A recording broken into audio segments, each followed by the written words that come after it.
and here we are on this discussion panel, taking that reinventing the organization into a question one level below. So with that, there needs to be some kind of leadership revolution. Why do we need to radically rethink leadership and management in the new norm? Why is that important? Now, that's a big question.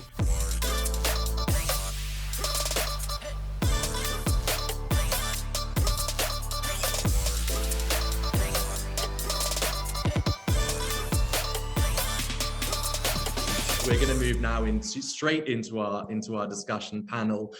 For those of you in our audience who were not here at the very beginning, you will have heard Michele Zanini, the author of HUMANOCRACY, just now. So Michele was talking with us. We also have Caldwell, who's joined us again, the COO at FundApps. And we are really pleased now to have Victoria Bradford join us as well, the head of people ops at Funding Circle. So that's a way of doing a quick intro for all of us. And actually, Victoria, having not yet heard from you, I'm going to come to you first. And here we are on this discussion panel, taking that reinventing the organization into a question one level below. So with that, there needs to be some kind of leadership revolution. Why do we need to radically rethink leadership and management in the new norm? Why is that important? Now, that's a big question. So let's double click one level below to kick us off. And actually, Victoria, I'm going to go to you first and ask, in the context of kind of radically challenging the norm, what does leadership actually mean in a modern organization? What does good look like? Definitely. Hi, everyone. Thank you for having me, and thanks to Hibob.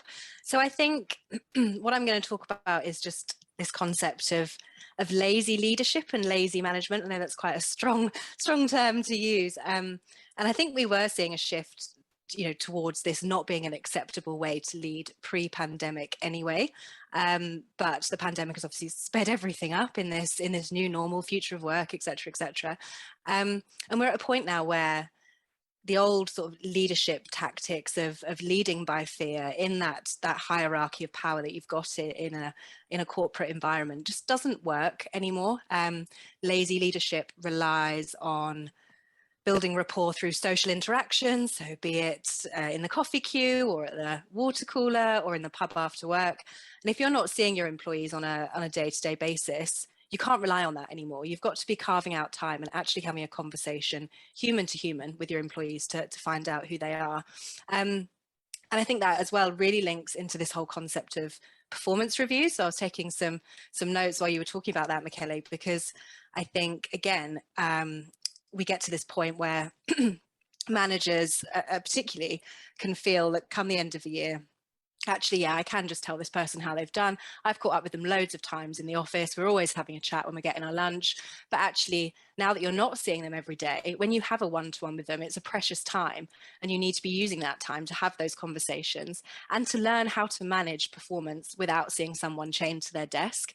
This whole 9 to 6, if you work for Funding Circle, 9 to 5, perhaps if you work elsewhere, concept has shifted. And yes, we talk about all these benefits that, I don't know, are a little bit dubious, like you can put your washing on at lunch and you can go to the gym or whatever. But actually, I would challenge managers and leaders to use this to harness their management ability and be like, okay, the ways that I've been assessing performance in my business function or in my team, whatever it might be, does that work now that I can't actually walk through the office and see who is still there at 6:30 and you get a gold star because you're still sat at your desk? So that was a bit of a long answer, Toby, sorry. But I just think that this whole lazy leadership thing is going to come unraveled.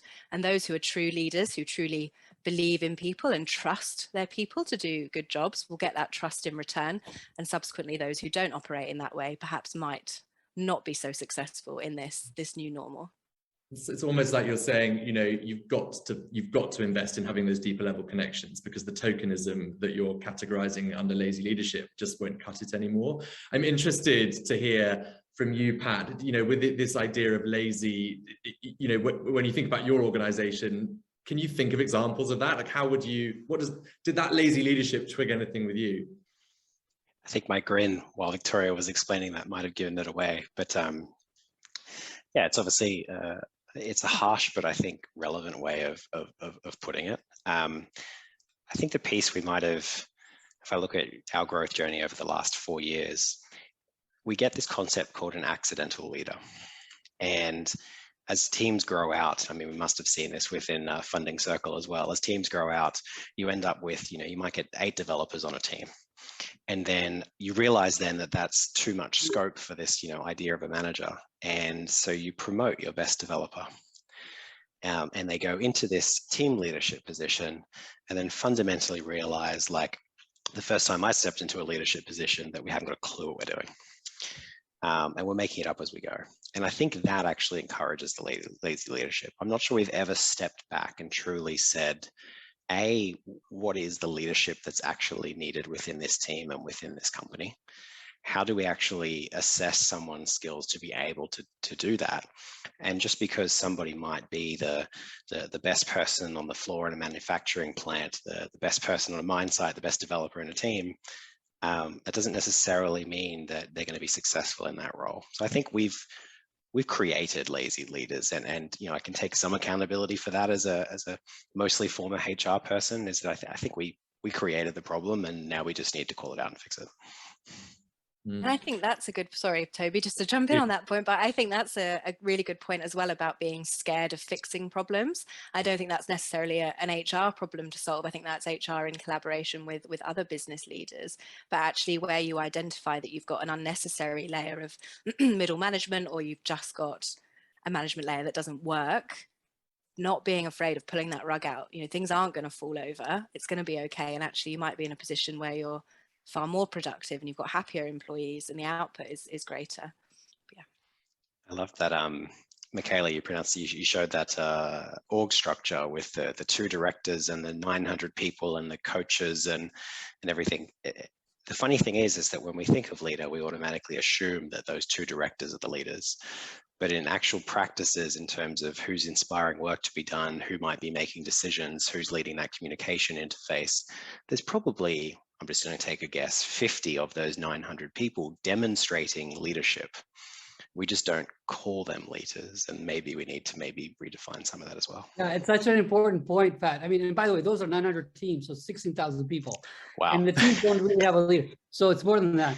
But you're absolutely right, because I am sure if our audience, if I asked you, when I say executive team, who do you think about? You probably think about the C-suite, right? Who are, you could argue, I mean, if the definition of leadership is like making amazing things happen and catalyzing positive change in an organization, I'm not sure all those people are leaders in that way, and they're often not a team, right? We've in a way, like I wish we could come up with a different term than leadership, because it's been kind of compromised and conflated with management and positional authority. And as you say, Pat, like, sometimes the people that have the most power, the most influence, the most positive impact in your organization, that is not correlated to where you sit on the hierarchy. And I think HR is a little bit complicit in perpetuating this kind of like misconception, because we have high potential programs and leadership development programs and whatever, and everything is like tiered by rung of the ladder. I mean, I'll just give you one quick example. I was just looking at the the curriculum of a learning and development company that does L&D for companies across all levels, from individual contributors to the executive. So there are courses around thinking strategically, and then and other courses, and then they map, like, for whom is this course relevant, and it was not relevant. It was relevant for the the EVPs, the SVPs, whatever. But then further down the organization, it wasn't indicated to be a relevant course. So what you're telling most of the people in the organization is, like, you shouldn't think strategically, which is nuts, right? So anyway, I'll just get off. I'll get off the soapbox. But I do think that expanding the definition of what a leader is, and really fighting against the tendency that we have of conflating that with hierarchy. And it's not, as you say, Pat, it's not that we don't want hierarchy. The question is, how is a hierarchy built? And to whom is a hierarchy accountable, right? Is it accountable to the led, or is it accountable to the person that appointed you? And I think we can reimagine that as well. But anyway, I'll stop. As you talk, I mean, I think some of this, I'd love for us to be able to rip up the use of common terms, but I feel like to say that we will just eradicate the term leadership from organizations, at least overnight, is going to be tough. So let me say that you can't do that. That can't be an answer. So I'm going to say leadership has to stay in as a term, but instead we need to expect more from them. And actually, Michele, you gave in your presentation, you gave us some tangible examples around what HR leaders specifically can do. And you went on to give another example. Then I'm going to go back to Victoria. You are one of our HR leaders on this call. I know, Pat, you have been, but I'm going to go by Victoria's current role. So, you know, when you think about your own role, Victoria, and perhaps what you could be doing differently day to day as an HR leader to really help bring about a readiness for a new version of the world of work, what are some of the things that are preoccupying you? What are some of the things you wish you were doing? Good question. I think some of the things we are doing, but could have more focus on and would like to see as more of a norm is promoting is the wrong word. Promoting the brand of people in the business who aren't your stereotypical leader. So to your point, yes, we have hierarchy. It might not be ideal. We're not going to remove it because we've agreed that as a start of this conversation. But for those at the top of the pre-established hierarchy, to be giving a platform to those who are leaders, be it in the area they work in, or they are thought leaders in the business, or they are the most creative, whatever it might be. So they are standing alongside them in front of the rest of the employee population or in front of the market. And then you get to a point where it becomes the norm for actually, you might have your leader as a CEO, but you might also accept that this individual contributor who designed a new product or conceptualized a new product is also a leader within our company. And that really inspires those as well who, frankly, don't want to do people management, because yes, to get to the top of that ladder, you do typically, stereotypically, you have to be, oh, I'm a team lead, now I'm a manager, now I'm a head of, now I'm director, now I'm CEO, whatever. That doesn't suit everyone. And we know that's well established. I don't need to go into that.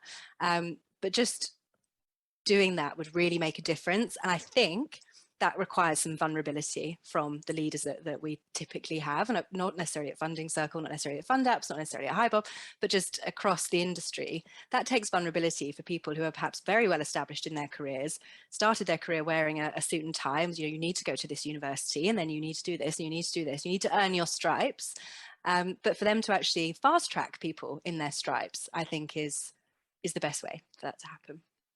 You're twigging memories from Pat's case study earlier on when you were talking about some of the discomfort around this, Pat. I'd love you to build on this a little bit. I mean, you told us that sometimes we can't just rely on past experience, and sometimes this is uncomfortable. So yeah, just what's your reaction to that? What do you think HR should be expecting of itself in this? I was nodding again, Victoria. Maybe it is the inner HR person coming out thinking, that resonates really strongly there. I think it's an interesting kind of predicament that we're in, because I love that piece around vulnerability. If I look at my career, I've probably spent a decent chunk of my career contributing to this problem. That is the nature of it, because I think as humans, we're very, very almost taught and built to not want to say things like, I don't know, or maybe someone else has a different answer to this. And then we lean back on our own experience to work out, okay, well, I've seen this happen before, therefore I can replicate it again, use a bit of innovation or creativity or insert other buzzword here and hopefully make for a different outcome.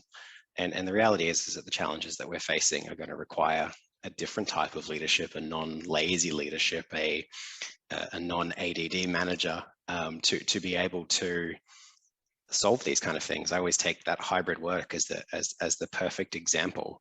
Just how many companies have defaulted back to a 1% incremental improvement on 2019 flexible work practices, when we just saw probably 30 years of evolution in hybrid work, if the pandemic hadn't happened, all be condensed within a little 18-month period.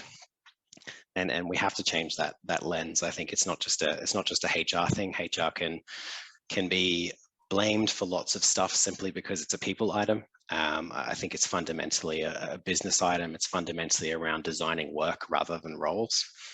And when you put all them together, we're going to have to refresh how we approach leadership, how we approach work, and not just lean on a leadership team whose narrow tunnel vision is always going to influence the outcome. I'm going to ask a question that builds on this idea of the sort of future of work, and something that you gave us the example of hybrid working again there, Pat. And I think you guys would relate to the fact that very often the future of work / the new normal and hybrid working are sort of almost used in the same breath, and almost there's a full stop at that point. And actually, we have heard some examples already from this panel that there is more to the future of work than that. And as a next question, I'd love to unpack that with you all now. And Michele, let's go back to you. I mean, not least because you've already started to share quite a few examples, and I'd like to go a bit deeper on this. You know, what does this actually mean, the new normal or the future of work? It's got to mean more than just hybrid. Like, what else is out there? It better. Just because you can do calls like these in your pajamas, or as Victoria said, you can load the dishwasher between calls. I mean, okay, that's improvement. But again, back to this ADD, like, you know, the challenges we have as a society, we face amazing challenges and opportunities. We just need to, you know, that's not, you can mobilize a little bit of a commitment from people by giving them a little bit more flexibility that way. But that to me is like such a low bar. We deserve better. We need to aim higher.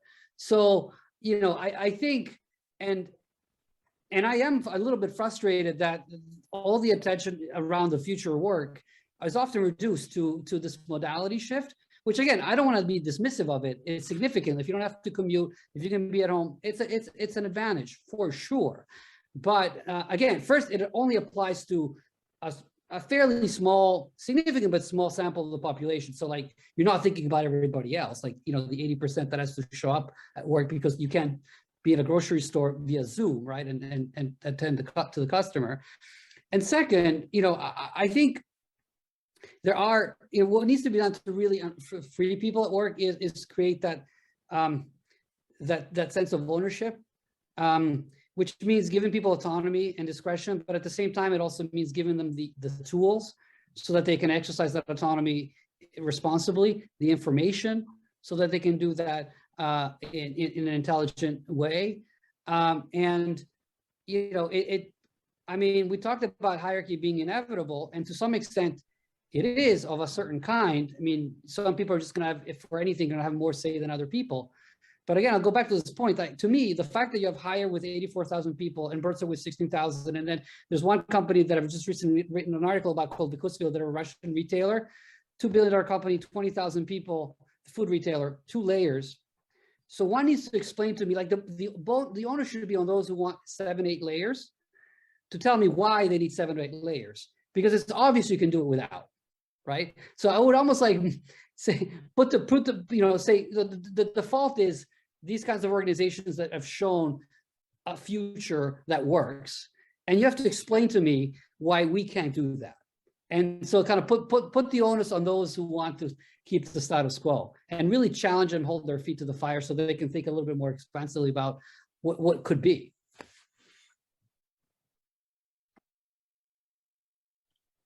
Pat, what's that triggered for you? So pre-joining the tech industry, you picked up the Australian accent probably.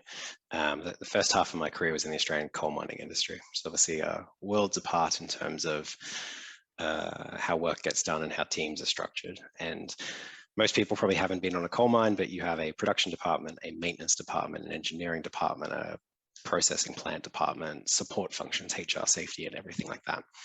And obviously this booming, let's bring tech innovation to something that's historically, you know, a heavy industry. And we're asking to, I think I was smiling during that, because this concept of we're asking managers, I use the term managers kind of loosely here, but we're asking functional managers who have a small remit to innovate and find a better way of working. But the reality is their innovation will always be limited to the tiny little functional remit that they actually have. And as that mine is built, or as production processes are sorted, it's because we've built org structures and then aligned work to it, instead of building work and trying to align roles to it and how you package them.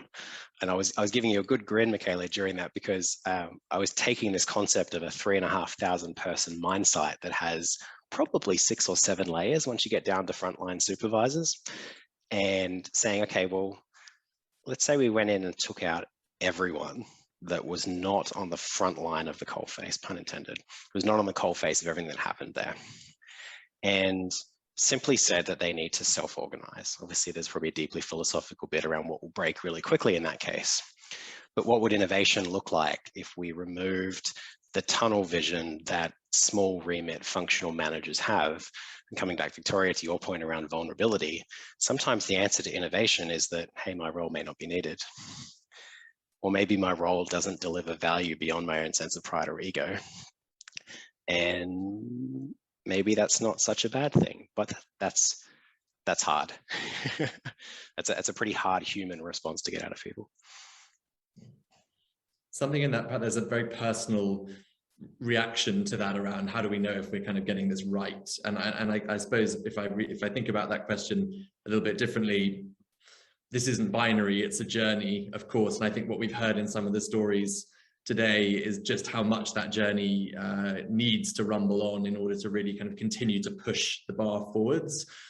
But little by little, we must be able to find out if we're kind of moving in the right direction. And I guess that's one thing I'd love to just round off by asking you. And I'd go to you first, actually, Victoria, on this one. I mean, how do you know, how do you measure if you're actually taking steps in the right direction to rethink the organization, to rethink leadership? What do you use day to day to know if you're making the right steps? It's a big question. I think there's two halves to it. There is obviously, you know, all the people data that the HR teams love to talk about and use great systems for. So be it from attrition and reasons that people are leaving, whether people are coming back from family leave, parental leave, your DE&I stats, there's all of that. But I think there is also, and please feel free to contradict me on this, but I think there is this, we can measure through sentiment to a certain extent. So we've all heard about the Great Resignation, which obviously we've touched on as well. And a lot of us have heard of that through either our professions, but obviously also through Instagram and through social media and just through what is fashionable to talk about right now. And right now, the fashionable thing to talk about is the fact that everyone wants a new job because they're being chained back to the office. So I think when we get to a point where it is the norm, when you are with your friends on a Saturday night having dinner and you talk about this new leader in your business who perhaps doesn't look the way that a leader used to look or doesn't act in the way that a leader used to act, we've then got to a point of a societal shift. And I think that is what it takes. And that goes back to Pat's point about parental leave. Like, it's amazing that FundApps are doing things like that, but actually there needs to be a governmental change on this thing, then a societal change and a change in the way that we view the role of you know, gendered roles in parenthood. And that relates to the world of work as well, and just this ingrained image of what does a leadership team sat around a table look like. Once we get to a point where that shifts, I know that is very hard to measure, and I'm talking very like pie in the sky, but that's what I believe, yeah. Okay. Victoria, you've given us quite an inspirational image, I think, there around a kind of future state of more than just the world of work. And I regret having to do this because I wish we could carry on talking about these and a bunch of other questions for many more minutes, but our time is up. So all I can do now is offer a huge thanks to Michele, to Pat, to Victoria, for coming and joining this panel, for sharing your case studies and your book, Michele. What a fascinating and also vital set of topics. And let's just hope that these remain the kind of conversations that we're having as HR leaders going forward, rather than the timeframes of our next performance review. So thank you all very, very much.